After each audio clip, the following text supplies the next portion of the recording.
जय गुरुदेव। मैंने कहा, गुरुजी, तृष्णा लालच ठीक नहीं।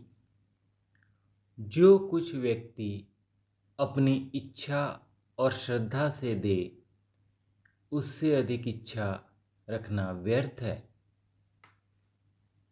वे कुछ नाराज से हो गए। मुझे भी कुछ अजीब सा लगा। कुछ समय तक हम दोनों मौन रहे। डरूं मैं किस लिए? गुस्से से प्यार में क्या था? मैं अब खिजा जो रोऊं, बहार में क्या था? मुझे लगा हमारे बीच एक तनाव सा खींचा रहा। फिर हम दोनों ही शांत हो गए। मैंने सोचा, जब दो व्यक्ति मिलते हैं तो जरूरी नहीं कि उनके समस्त विचार एक दूसरे से मेल खाते ही हों। इस तरह का मनमुटाव होना बिल्कुल साधारण बात है। सच्चाई की बात तो यह है कि यहाँ आकर, उनके सानिध्य में रहकर, उनका आतिथ्य लाभ कर मैंने उनसे बहुत कुछ ग्रहण कर लिया। उन्होंने अगर मेरे समक्ष अपनी मांग रखी तो संभवतः मुझे अपना मानकर ही। इसलिए मैं जो कुछ उन्हें भेंट कर सकता था, भेंट कर उनसे विदा लेकर केदारनाथ मंदिर के लिए चल दिया।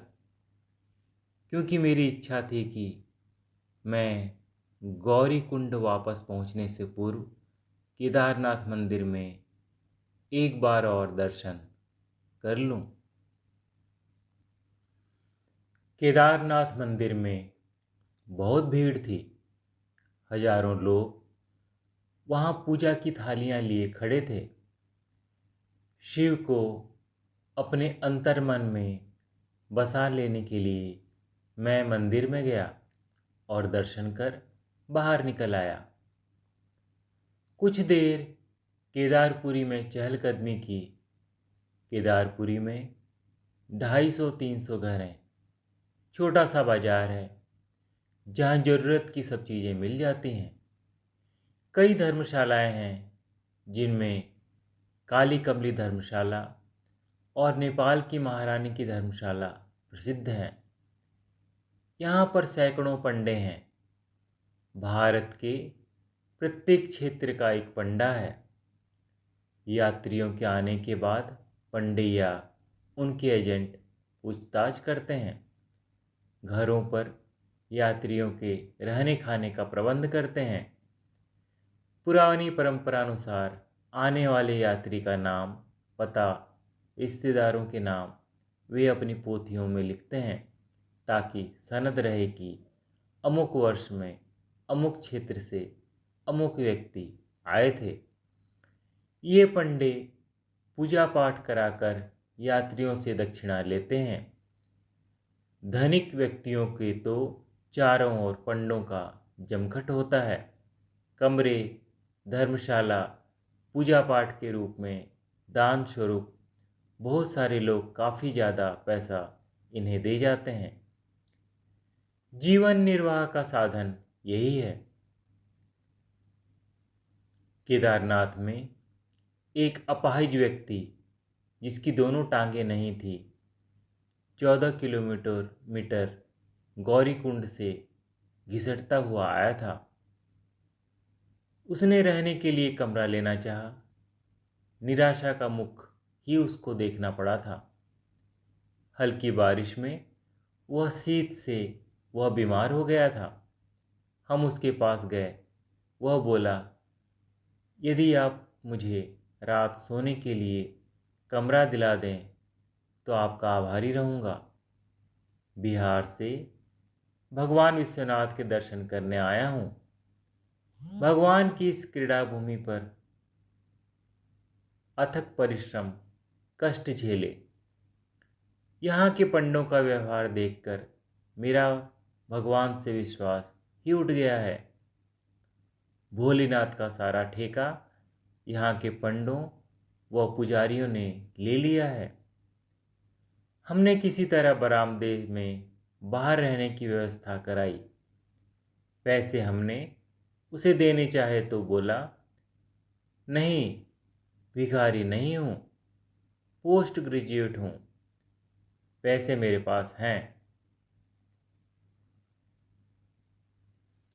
केदारनाथ तीर्थ के पंडों की भी कुछ समस्याएं हैं।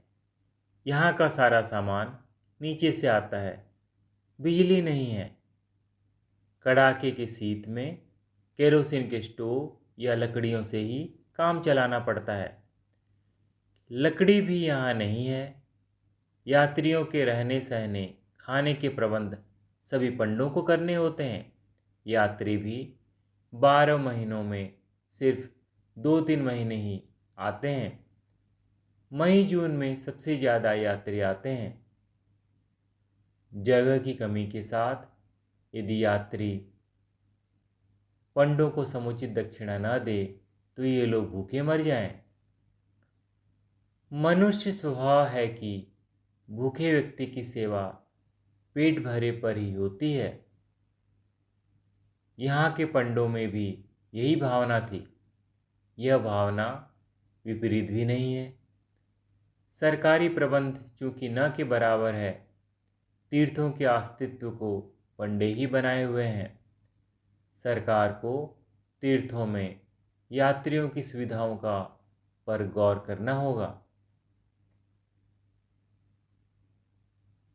तत्पश्चात हम पैदल ही गौरीकुंड के रास्ते पर बढ़ चले। 14 किलोमीटर का सफ़र तय करते हुए हम गौरीकुंड वापस आ गए। रास्ते में वर्षा भी हुई थी। मेरे दोनों पैरों में छाले पड़ गए थे एवं वे सूज गए थे।